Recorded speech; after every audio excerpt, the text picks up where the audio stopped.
Hello dear students, welcome once again. आज का हमारा टॉपिक है shear reinforcement and development length. तो दोस्तों, जैसे आप देख रहे हैं कि आपको एक बीम दिख रहा है, इसके अंदर यूडीएल लगा हुआ है, यूनिफॉर्मली डिस्ट्रीब्यूटेड लोड। तो जैसे आप देख सकते हैं कि इस लोड की वजह से बीम के अंदर शियर फोर्स और बेंडिंग मोमेंट दोनों पैदा हो गए हैं। उनके दो फोर्सेस में लग गई है, शियर फोर्स और बेंडिंग मोमेंट। तो जैसे आप देख सकते हैं, जो बेंडिंग मोमेंट होता है it is maximum at the centre, और जो शियर फोर्स होता है it is maximum at the support. और इन बिटवीन जैसे हम देख सकते हैं कि जो ये पोर्शन है हमारा स्पैन जो है बीम का, इसके अंदर कहीं पर शियर फोर्स और बेंडिंग मोमेंट दोनों है। तो दोस्तों, जब हम डिजाइन करते हैं किसी भी बीम को, तो उसके अंदर हम मेनली रेनफोर्समेंट उसके अंदर हम प्रोवाइड करते हैं बेंडिंग मोमेंट लेने के लिए, क्योंकि हमारी टेंसाइल रेनफोर्समेंट होती है या कंप्रेशन रेनफोर्समेंट होती है as per our beam, singly reinforced, doubly reinforced, उसके हिसाब से उसके अंदर हम मेन रेनफोर्समेंट उसके अंदर प्रोवाइड करते हैं। लेकिन जैसे आप देख रहे हैं कि इसके अंदर जो सपोर्ट्स के ऊपर शियर फोर्स भी एक प्रोमिनेंट फोर्स है। तो जो बीम है हमारा जो हमने बनाया है, उसके अंदर हमने कंक्रीट का और इसके अंदर मेन रेनफोर्समेंट या टेंसाइल रेनफोर्समेंट भी प्रोवाइड किया है, तो वो उस शियर फोर्स को भी ले लेती है। लेकिन वो कई बार शियर फोर्स इतनी ज्यादा हो जाती है कि फिर वो जो हमारी जो कंक्रीट है या जो ये अपने टेंसाइल रेनफोर्समेंट प्रोवाइड किया है, वो उसको लेने में उतना कंप्लीटली उसको ले नहीं पाती। तो फिर वहां पर हमें एडिशनल रेनफोर्समेंट डालना पड़ता है, क्योंकि शियर फोर्स भी एक बहुत ही इंपॉर्टेंट प्रोमिनेंट फोर्स उसमें आती है।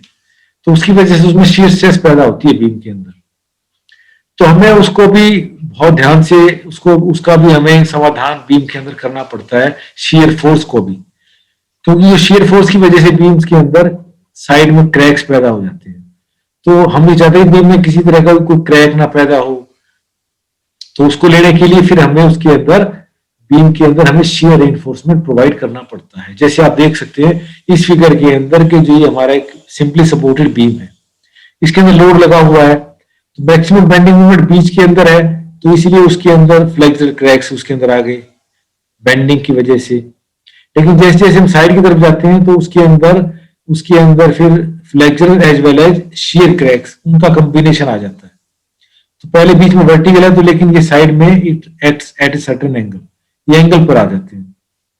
तो हमें इन क्रैक्स को काउंटर करना है, हम चाहते हैं कि बीम में किसी तरह के कोई भी क्रैक्स डेवलप ना हो। तो फिर हमें इन क्रैक्स को रोकने के लिए हमें बीम के अंदर शियर रेनफोर्समेंट डालना पड़ता है। तो उनका जो मेन रोल होता है शियर रेनफोर्समेंट का, सपोर्ट पे ज्यादा होता है, और सेंटर पे जैसे जैसे हम सेंटर की तरफ जाते हैं उनका रोल कम हो जाता है। लेकिन हम पूरे के पूरे बीम के अंदर जो हमने रेनफोर्समेंट जो प्रोवाइड किया है, हमें उसको बांध के ही रखना है, उसको अपनी पोजीशन में रखना है। तो उसके लिए भी फिर हमें उसके अंदर शियर रेनफोर्समेंट डालना पड़ता है। तो जैसे आप देख सकते हैं इस फिगर के अंदर भी कि जो हमारा जो शियर फोर्स है, वो जो सबसे ज्यादा इफेक्टिव जो शियर फोर्स होता है, it acts at a distance of D from the support. तो जैसे आप देख सकते हैं इस सेक्शन के अंदर जो बीम का ये सेक्शन है, इस सेक्शन के अंदर जो शियर फोर्स है वो ज्यादा इफेक्टिव है, मतलब ज्यादा प्रोमिनेंट है। और तो हमें जो शियर फोर्स की वैल्यू भी यहीं पर ही जो हम लेते हैं, जो यहाँ पर जो शियर फोर्स है उसके हिसाब से ही हमें इसके अंदर शियर रेनफोर्समेंट डालना पड़ता है। जैसे आप लिखा है can be taken to be equal to that at the critical section, ये हमारा क्रिटिकल सेक्शन है।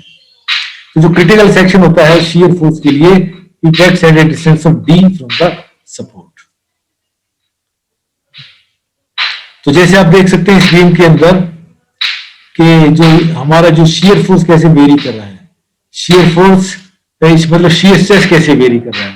तो जो शियर स्ट्रेस होता है it is 0 at the top fibre, और जैसे जैसे हम न्यूट्रल एक्सिस की तरफ आते हैं it acts as a parabolic, और ये पैराबोलिक सेंटर न्यूट्रल एक्सिस के बाद फिर इट बिकम्स कांस्टेंट।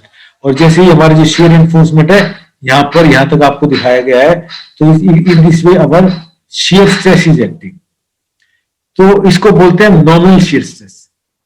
तो जो नॉमिनल शियर स्ट्रेस कैलकुलेट करने का फार्मूला है हमारे पास, ये फार्मूला है नॉमिनल शियर स्ट्रेस कैलकुलेट करने का formula, shear force divided by BJD, where J is the lever arm. तो ये हमारा पहला पुराना फार्मूला था, इस तरीके से हम शियर स्ट्रेस को कैलकुलेट करते थे। लेकिन आज जो कोड है हमारा, उस कोड ने इस फार्मूले को मॉडिफाई कर दिया है। तो उसके आज की जो मॉडिफाइड जो फार्मूला है हमारा, उसके अंदर हमने जे को हटा दिया है। तो जो हमारा जो नॉमिनल शियर स्ट्रेस होता है, it is equal to factored shear force divided by BD, where B is the width and D is the effective depth. तो इस तरीके से we can calculate the nominal shear stress, इसको हम denote करते हैं टाउ V। तो जो बीम के अंदर जो सपोर्ट्स के ऊपर जो स्ट्रेस जो काम कर रही है, जो कि उसके अंदर क्रैक्स डेवलप करने की कोशिश कर रही है, जिसको हम तोड़ने वाली स्ट्रेस भी कह सकते हैं, मतलब जो बीम को तोड़ने की कोशिश कर रही है, उस स्ट्रेस को हम बोलते हैं tau V। Tau V is the breaking stress, जो कि बीम के अंदर शियर स्ट्रेस पैदा कर रही है, मतलब उसके अंदर शियर क्रैक्स डेवलप करने की कोशिश कर रही है। तो इसको काउंटर करने के लिए जो हमने बीम के अंदर जो कंक्रीट डाला हुआ है वो उसको काउंटर कर रहा है, और उसके अलावा जो हमने टेंसाइल रेनफोर्समेंट डाला है नीचे टेंशन के अंदर, वो भी उस शियर फोर्स को काउंटर कर रहा है। लेकिन उसको आमतौर पर क्या देते हैं, शियर स्ट्रेंथ ऑफ कंक्रीट। लेकिन ये अकेली जो कंक्रीट जो स्ट्रेंथ है, it is not provided by only by the concrete. इसके अंदर जो हमने टेंसाइल रेनफोर्समेंट जो डाला है उसका भी उसमें योगदान रहता है। तो जो शियर स्ट्रेंथ जो कंक्रीट की मिल रही है हमारे पास, उसके अंदर दो चीजें मेन हैं जो कि उसको डिसाइड करती हैं। एक उसका ग्रेड होता है कंक्रीट का, और एक जो परसेंटेज ऑफ टेंसाइल रेनफोर्समेंट, जो हमने सपोर्ट के ऊपर जो हमारे पास टेंसाइल रेनफोर्समेंट अवेलेबल है उसका परसेंटेज। ये दोनों चीजें मिलकर कंक्रीट की शियर स्ट्रेंथ को डिसाइड करती है। तो जैसे जैसे हमारा ग्रेड ऑफ कंक्रीट बढ़ता है, उसकी शियर स्ट्रेंथ भी बढ़ती है। तो ये जो शियर स्ट्रेंथ ऑफ कंक्रीट है, इसको कैलकुलेट करने के लिए हमारे पास एक ये टेबल है, जो कोड ने एक टेबल दी है। इस टेबल के जरिए हम शियर स्ट्रेंथ ऑफ कंक्रीट को कैलकुलेट कर सकते हैं। तो जैसे आप देख सकते हैं, इसके अंदर ये टेबल है, इसके अंदर हमने परसेंटेज ऑफ स्टील रखा हुआ है, और इधर हमारे पास ग्रेड ऑफ कंक्रीट है। तो किसी भी परसेंटेज ऑफ स्टील के कॉरस्पॉन्डिंगली कितनी हमारे पास टाउ सी की वैल्यू अवेलेबल है, ये IS 456-2000 के अंदर एक टेबल नंबर 19 दी हुई है। इससे हम कैलकुलेट कर सकते हैं कि हमारे पास टाउ सी की कितनी अवेलेबल है, शियर स्ट्रेंथ मतलब कितनी कंक्रीट हमें प्रोवाइड कर रही है। लेकिन इसकी भी एक लिमिट है कि भाई हमारे पास मैक्सिमम टाउ सी की वैल्यू कितनी हो सकती है, टाउ सी मैक्सिमम हमारी कितनी हो सकती है। तो वो डिपेंड करती है ग्रेड ऑफ कंक्रीट के ऊपर, और उसके अंदर ग्रेड ऑफ स्टील और as well as shear reinforcement, तीनों चीजें उसके अंदर आ जाती है। तो उसको भी कैलकुलेट करने के लिए हमारे पास एक टेबल है, ये कोड ने एक टेबल दिया है कि हमारे पास मैक्सिमम टाउ सी की वैल्यू कितनी हो सकती है। तो इसको कैलकुलेट करने का एक छोटा सा फॉर्मूला भी है 0.62 के। तो इसके जरिए हम ये टेबल ना देखकर हम डायरेक्ट इस फार्मूले से टाउ सी मैक्सिमम भी कैलकुलेट कर सकते हैं। मतलब कहने का ये है कि जो हमारी कंक्रीट है वो मैक्सिमम से मैक्सिमम कितना स्ट्रेंथ उसको दे सकती है। इसके अंदर की हमारी शियर रेनफोर्समेंट भी आ गई, ग्रेड ऑफ कंक्रीट भी आ गया, और उसके अंदर टेंसाइल रेनफोर्समेंट भी आ गई। तो टाउ सी मैक्सिमम हम कैलकुलेट क्यों कर रहे हैं, हम इसलिए कैलकुलेट कर रहे हैं कि जो टाउ वी जो उसके अंदर शियर फोर्स पैदा हुई है बीम के अंदर, जो उस पर लोड लगा हुआ है बीम के ऊपर, उसकी वजह से जो उसमें टाउ वी की वैल्यू हमें मिल रही है, उसका हम इस टाउ सी से कंपेयर करते हैं। जो टाउ वी जो वैल्यू है हमारे पास, टाउ वी की वैल्यू किसी भी कंडीशन में टाउ सी मैक्सिमम से ज्यादा नहीं होनी चाहिए। टाउ वी की जो मैक्सिमम वैल्यू है, टाउ वी की जो वैल्यू है, वो टाउ सी मैक्सिमम से ज्यादा किसी भी कंडीशन में नहीं होनी चाहिए। अगर टाउ वी की वैल्यू टाउ सी मैक्सिमम से ज्यादा हो जाती है, तो उस कंडीशन के अंदर फिर हमारे पास सिर्फ एक ही तरीका बचता है। वो तरीका ये है कि वी हैव टू रीडिजाइन, हमें बीम को दोबारा से रीडिजाइन करना पड़ेगा, हमें बी की वैल्यू डी की वैल्यू दोबारा से कैलकुलेट करनी पड़ेगी, ताकि जो टाउ वी की वैल्यू है वो टाउ सी मैक्सिमम से कम हो जाए। क्योंकि आपको पता है जो टाउ वी वैल्यू की वैल्यू होती है वो हमने कैसे कैलकुलेट करी थी, वो हमने कैलकुलेट की थी V U by B D. तो बी और डी और को हम बढ़ाएंगे तो फिर उसकी वजह से हमारी टाउ वी की वैल्यू कम होगी, और फिर वो वैल्यू टाउ सी मैक्सिमम से कम होगी। उस कंडीशन के अंदर ही फिर हम आगे फर्दर शियर रेनफोर्समेंट को डिजाइन करते हैं।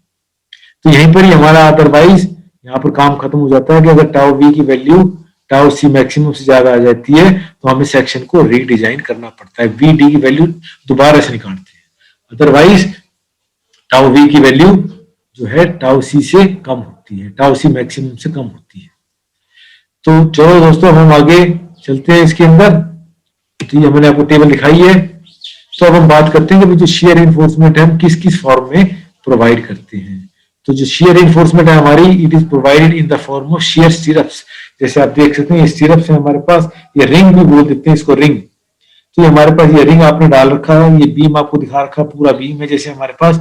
तो इसके अंदर एट ए इक्वल स्पेसिंग पे पूरे पूरे बीम के अंदर इस तरीके से स्टिरप्स हम प्रोवाइड करते हैं। जैसे इसमें दिखाया गया है कि ये पूरा बीम है हमारा, इसके अंदर हमने शेयर स्टिरप्स प्रोवाइड किए हुए हैं। ये शेयर स्टिरप्स दिख रहे हैं आपको। तो जो शेयर स्टिरप्स हमारे, it can be 1 leg, 2 leg, 4 leg, 6 leg. तो लेग का मतलब कितनी इसकी टांग है, जैसे आप देख सकते हैं इसके अंदर 2 लेग है।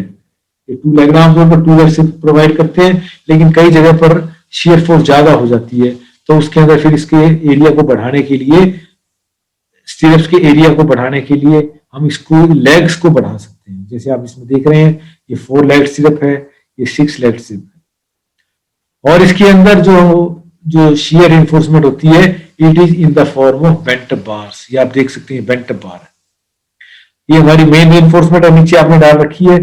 तो क्योंकि आपको पता है कि जो मैक्सिमम बेंडिंग मोमेंट होता है वो बीम के सेंटर पे होता है और सपोर्ट पे मिनिमम होता है। तो जो सपोर्ट के ऊपर हमें मेन टेंसाइल रिइंफोर्समेंट की जरूरत कम होती है, तो उसके हिसाब से फिर हम क्या करते हैं, कुछ बार्स को बेंट अप करके ऊपर ले जाते हैं। तो जो ये बेंट अप बार्स हैं ये भी कुछ शेयर फोर्स को ले लेती है।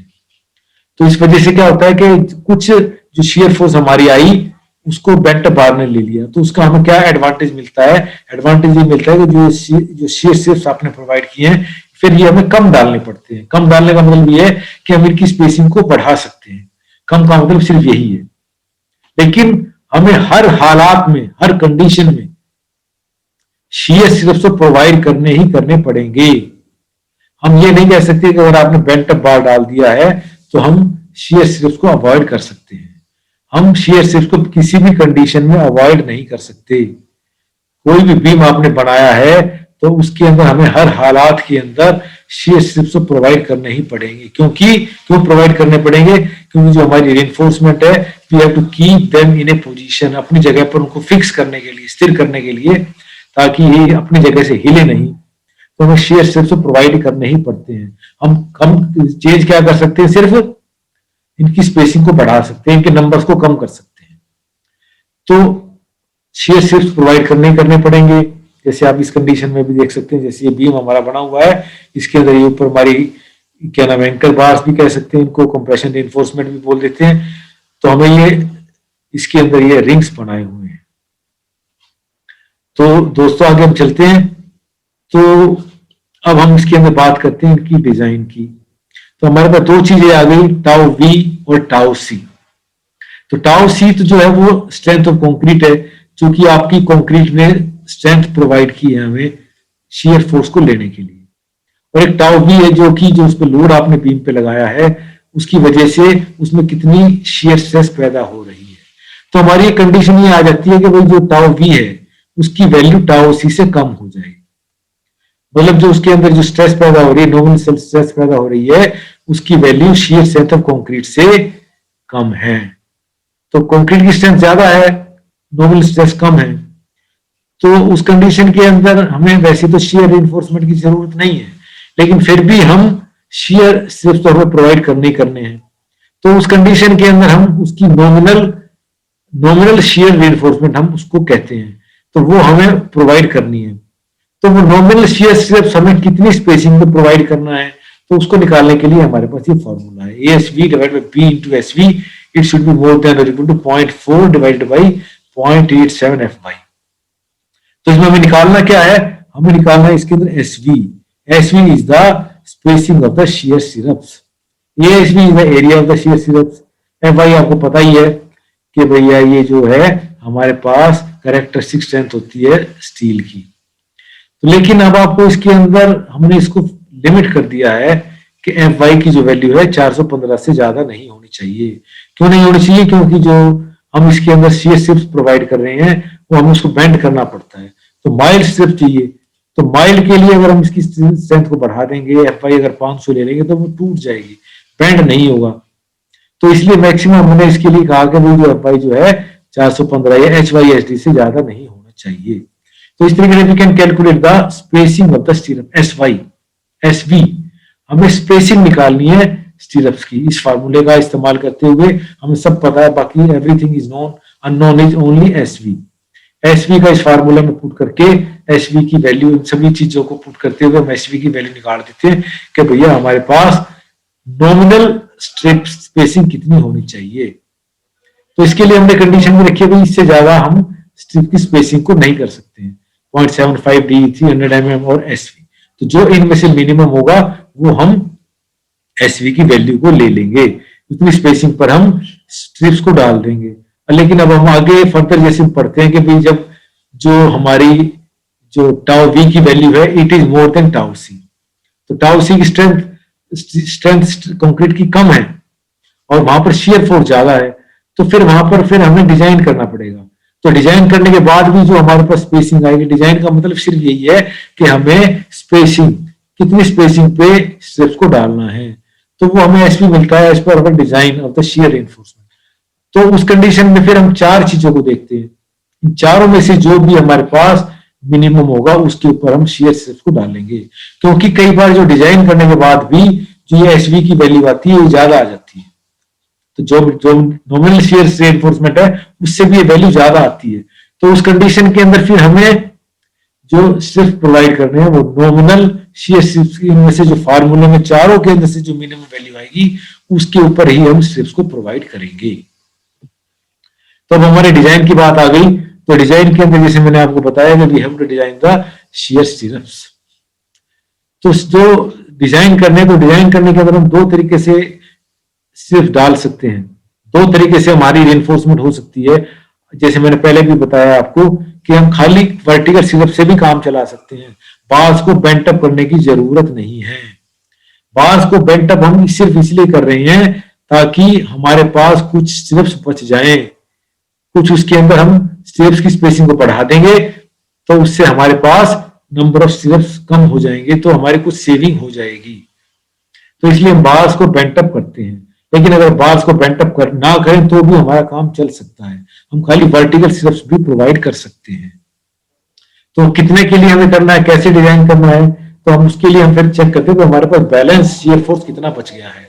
ये हमारे पास टोटल बीयू था, जितना उसके अंदर टोटल शियर फोर्स था, जो कि हमने डिजाइन इनिशियल जो हमारा जो उसके अंदर जो लोड आया था, इसके अंदर जो फैक्टर्ड लोड आया था उसकी वजह से जो शियर फोर्स पैदा हुई थी दैट गिव्स यू वीयू। अब उसके अंदर से कितना कंक्रीट ने ले लिया शियर फोर्स, तो उसके लिए हमने क्या किया, टाउ सी को बीडी से गुणा कर दिया, तो हमारे पास वीयूएस बच गया बैलेंस शियर फोर्स। तो हमें सिर्फ इस बैलेंस शियर फोर्स के लिए शियर स्ट्रिप्स को डिजाइन करना है, तो उसके लिए हमारे पास ये फॉर्मूला है स्पेसिंग का 0.87 FI ASB इंटू में D, इसको हम डिवाइड कर देते VUS बैलेंस शियर फोर्स से। ये सभी चीज हमें पता है, तो इसके अंदर वही कंडीशन में ध्यान रखना है, FI 415 से ज्यादा नहीं होनी चाहिए। हम इसके अंदर से area of the cross sectional area of the strip हमने निकाल दिया, SB की वैल्यू आपने निकाल दी, कितनी स्पेसिंग आपको इस स्पेसिंग पे आपको डालना है। तो उसके अंदर फिर वही सारी चीजें हैं, इनमें से हम आपको चारों चीजों में से ध्यान करना है कि भैया हमारी स्पेसिंग इनसे ज्यादा नहीं होनी चाहिए। तो इनमें से मिनिमम जो आएगी उस स्पेसिंग पर हम शियर स्ट्रिप्स को डाल देंगे। तो ये हमारे पास एसवी का डिजाइन करने का फॉर्मूला है।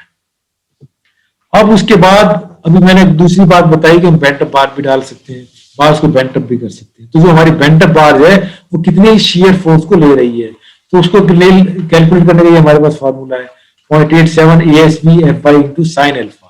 तो अब इसके अंदर जो ASB है हमारे पास ये है, this is the area of the bent up bar. आपने 2 बार बेंट अप की है, 1 बार बेंट अप की है, तो जो बेंट अप बार हमारी कितना शियर फोर्स ले रही है, और ये FI भी जो है बेंट अप बार का है, sin अल्फा जो है एंगल है, कितने एंगल पे आपने बेंट अप बार डाली हुई है। आमतौर पर हम 45 डिग्री पर बेंट अप बार्स को डालते हैं। तो इतनी हमारे पास शियर फोर्स आ गई जो कि बेंट अप बार ने ले ली। तो हमारा VUS टोटल शियर फोर्स थी, उसके अंदर से जो बैलेंस बची थी उसमें से बेंट अप बार ने इतनी ले ली, तो उसके अंदर से बाकी जो जितनी हमारे पास शेयर फोर्स बच गई, उस शेयर फोर्स के लिए फिर हम शेयर स्ट्रिप्स को डिजाइन करते हैं। तो दोस्तों इसके अंदर एक कंडीशन है, बहुत इंपॉर्टेंट कंडीशन ये है कि जो बेंट अप बार है हमारे पास, उसकी भी एक लिमिट है। हम ये मानकर चलते हैं कि जो बेंट अप बार है वो जो बैलेंस शेयर फोर्स हमारे पास बची थी उसकी आधे से ज्यादा वो नहीं ले सकता है। हम ये मान के चलते हैं बेंट अप बार जो बैलेंस शेयर फोर्स बची थी उसकी आधी ही बेंट अप बार से लेगा, बाकी जो हमारे पास शेयर फोर्स बच गई है उसके लिए फिर हम शेयर स्ट्रिप्स को डिजाइन करते हैं। तो अगर मान लिया ये जो बैलेंस शेयर फोर्स है उसके आधे से ज्यादा है तो फिर उसमें कोई प्रॉब्लम ही नहीं है, हम उसके अंदर सिंपल ये फॉर्मूला पुट कर दिया और ये स्पेसिंग आपने कैलकुलेट कर दी। लेकिन अगर मान लिया वो आधे से ज्यादा अगर बेंट अप बार ने ले ली है, VUS/2 से ज्यादा अगर आती है, तो फिर उसके अंदर फिर ये बैलेंस जो VUS/2 बचा है इसके हिसाब से ही हम स्ट्रिप्स को डिजाइन करते हैं। ये आपने इसके अंदर ध्यान करना है जब हम बेंट अप बार डाल रहे हैं, तो इस कंडीशन का हम ध्यान करते हैं कि जो बेंट अप बार है बैलेंस शेयर फोर्स के आधे से ज्यादा नहीं ले सकती। तो जब आप न्यूमेरिकल्स कैलकुलेट करते हैं तो न्यूमेरिकल्स तो आपको बिल्कुल ये सारी बातें बिल्कुल क्लियर हो जाती हैं कि इसके अंदर ये बैलेंस क्या बचा है, बैलेंस शेयर फोर्स कैसे निकालना है, बेंट अप बार ने कितना शेयर फोर्स लिया है। तो ये सारी चीजें वैसे बहुत आसान है, मैंने कोशिश की आपको बहुत आसानी इजीली इसको आपको समझ में आ जाए कि भाई बेंट अप बार ने कितनी ली शेयर फोर्स ली है, उसके बाद कितनी हमारे पास बैलेंस बच गई है, और बैलेंस का जो बेंट अप बार है आधे से ज्यादा नहीं ले सकता, अगर ले लेता है तो भी हम उसको इग्नोर कर देते हैं। फिर बाकी जो बैलेंस हाफ बचा है, बैलेंस शेयर फोर्स बचा है, उसके हिसाब से हम शेयर स्ट्रिप्स को डिजाइन करते हैं। उसकी स्पेसिंग, डिजाइन का मतलब उसकी स्पेसिंग कितनी स्पेसिंग पे आपको डालना है। तो फिर वही कंडीशंस को ध्यान में रखते हुए 0.75D, 300 mm और SV जो भी उनमें से जो मिनिमम होता है या नॉमिनल स्पेसिंग जो हमारे पास आई है, तो नॉमिनल शेयर स्ट्रिप्स के हिसाब से भी जो हमारे पास स्पेसिंग आती है उन सभी के हिसाब से ही हम उसके अंदर उसकी स्पेसिंग पे उसको राउंड ऑफ करके उस पे हम शेयर स्ट्रिप्स को प्रोवाइड करते हैं। तो दोस्तों ये बहुत इंपॉर्टेंट टॉपिक था शेयर स्ट्रिप्स का। अब हम बात करते हैं डेवलपमेंट लेंथ की। तो डेवलपमेंट लेंथ एक ऐसी लेंथ है जितना कि हम उसके अंदर हमें कोई भी जो हमारी रेनफोर्समेंट है उसको हम उसके अंदर हमें एम्बेड करना पड़ता है, दबा के रखना पड़ता है, ताकि कई बार क्या होता है कि अगर हम ये जो जैसे आप देख रहे हैं ये बीम है और ये कॉलम है, तो बीम को इस कॉलम के अंदर हमें जो ये टेंसाइल रेनफोर्समेंट है किसी एक लेंथ तक उसमें हमें उसके अंदर एम्बेड करके रखना है, दबा के रखना है। तो कम से कम इसकी लेंथ हम इसको यहां पर भी छोड़ सकते थे, क्योंकि ये एक हमारे पास एक ये कॉमन पूरा एक ये मोनोलिथिक आपने बना रखा है बीम ये कॉलम के साथ, तो यहाँ पर भी इसको छोड़ सकते हैं, लेकिन इसको यहाँ पर नहीं छोड़ सकते, इसको हमें कुछ लेंथ तक आगे लेके जाना पड़ता है, क्योंकि जब इस पर लोड लगेगा तो ये सरिया जो हमारा खींचेगा इसमें टेंशन आ जाएगी, तो ये खींचेगा तो ये बाहर निकल जाएगा, तो उसमें कुछ लेंथ तक इसको हमें दबा के रखना पड़ेगा ताकि इसके अंदर से ये सरिया बाहर ना आ जाए। तो इस लेंथ को हम डेवलपमेंट लेंथ बोलते हैं, LD से इसको हम डिनोट करते हैं।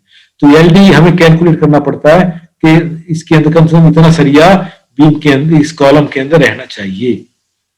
तो कैसे कैलकुलेट करना, हमारे पास ये हमारे पास फॉर्मूला कोड ने हमें फॉर्मूला दिया है LD equal to dia sigma S divide by 4 tau BD। तो इस फॉर्मूले के जरिए हम इसके अंदर डेवलपमेंट लेंथ को कैलकुलेट करते हैं। तो ये सिग्मा S जो है ये हमारे पास क्या है, ये strength in the steel bar. तो सिग्मा S हमें कैसे कैलकुलेट करना है, ये सिग्मा S जो होता है 0.87 FY से भी हम ले सकते हैं।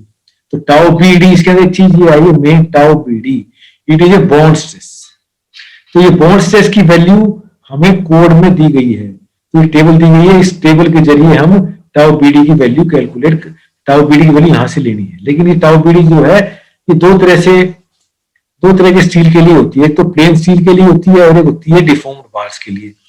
तो अगर हमारे पास प्लेन स्टील है, जैसे हमें पता है कि 250 जो होता है सरिया होता है प्लेन, तो उस प्लेन सरिया के लिए हमारे पास ये वैल्यू टाउ BD की वैल्यू ये लेनी है आपने।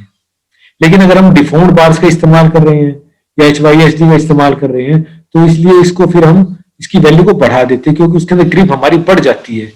जो ये डिफॉर्म्ड बार्स है उसकी ग्रिप जो है ज्यादा होती है in comparison to the plain steel. Plain मतलब बिल्कुल प्लेन सरिया है, उसके ऊपर कोई डिफॉर्मेशन नहीं है। तो उसके लिए जो प्लेन स्टील के लिए जो हमारे पास टाउ बीडी की वैल्यू है या बॉन्ड स्ट्रेस जो होती है, इसकी वैल्यू को हमने क्या किया है, 60% बढ़ा दिया है।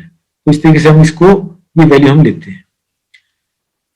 तो लेकिन, और ये इसके अंदर साथ साथ ये जो वैल्यू है हमारे पास, ये जो अगर स्टील हमारा टेंशन में होता है तो ये लेते हैं। लेकिन अगर मान लिया हमारा स्टील अगर कंप्रेशन में हो तो इसके लिए फर्दर इसकी वैल्यू और ज्यादा बढ़ जाती है। तो जो वैल्यू है हमारे पास ये टाउ बीडी की वैल्यू, इसको फर्दर हम 25% और इसको बढ़ा देते हैं। तो जब हमारा स्टील अगर कंप्रेशन में होता है तो फिर उसकी वैल्यू को 25% और बढ़ाकर लिया जाता है। तो ये फॉर्मूला, ये आपको पता है, एलडी की डेवलपमेंट लेंथ है, इतनी हमें स्टील को कंक्रीट के अंदर दबा के रखना पड़ता है। This is our development length LD. तो इसके ऊपर फोर्स लगी हुई है, ये फार्मूला हम कैलकुलेट भी कर सकते हैं, कोई ज्यादा मुश्किल फार्मूला नहीं है। तो जो फोर्स लगी हुई है, ये हमारे पास ये फोर्स इसकी एक्ट करती है इसके क्रॉस सेक्शनल एरिया के ऊपर, बीम के ऊपर। तो फोर्स बनाम cross sectional area is equal to, तो जो ये जो स्टील आपने डाल रखा है इसका जो पेरीफेरी है, तो वो पेरीफेरी आपको पता है पाई डी होता है। तो पाई डी और इसकी जो लेंथ है L D, pi D into L D into में this bond stress tau B D, जो इसको ग्रिप करके रखा, ग्रिप जो इस शरीर को ग्रिप करके रखा है, तो हमने इन दोनों को इक्वेट कर दिया। तो जो ग्रिप लेंथ, जो हमारी ग्रिपिंग जो फोर्स मिली, उसको हमने इक्वेट कर दिया जो बाहर एडिशनल जो टेंसाइल फोर्स लगी है, जो इसको की बाहर निकालने की कोशिश कर रही है। तो उस फार्मूले से हमारे पास ये लेंथ आ गई एल डी। तो हमें किसी भी बीम के अंदर या किसी भी जैसे कॉलम बीम के अंदर इतनी कम से कम भी सरिये को एम्बेड करके रखना पड़ता है, ताकि जब इसके ऊपर टेंसाइल लोड लगे तो ये बाहर ना आ जाए, नहीं तो ये हमारा बीम फेल हो जाएगा। तो इसलिए इस लेंथ को हम बोलते हैं डेवलपमेंट लेंथ एल डी। तो दोस्तों आज हमने दो चीजें पढ़ी, डेवलपमेंट लेंथ और हमने पढ़ा शियर रेनफोर्समेंट, कि जो बीम है हमारा उसके अंदर कितनी आपको शियर रेनफोर्समेंट प्रोवाइड करनी पड़ती है, उसमें शियर स्ट्रिप्स कितने स्पेसिंग पे डालने हैं, और उसके अलावा उसके अंदर अगर हम बेंट बार्स को भी अगर यूज कर रहे हैं तो जो बार्स हमें कितनी, जो बार बेंट बार है हमारी, वो कितनी शियर फोर्स को ले लेती है। तो फिर मैं आपको बता रहा हूं दोस्तों, हम अकेला शियर रेनफोर्समेंट के लिए बेंट बार्स का इस्तेमाल नहीं कर सकते हैं, हमें उसके अंदर शियर स्ट्रिप्स भी प्रोवाइड करने पड़ते हैं। तो उसकी स्पेसिंग के लिए फार्मूला आपको बताया गया, बहुत सिंपल से फार्मूले हैं। ये सभी फार्मूले आपको IS 456 कोड के अंदर भी दिए हुए हैं, और ये आप इनको सिंपल फार्मूले को याद भी कर सकते हैं। तो दोस्तों मुझे उम्मीद है कि आपको ये वीडियो पसंद आई होगी, और इसको ज्यादा से ज्यादा आप इसको शेयर करें, सब्सक्राइब करें चैनल को। तो दोस्तों थैंक यू वेरी मच।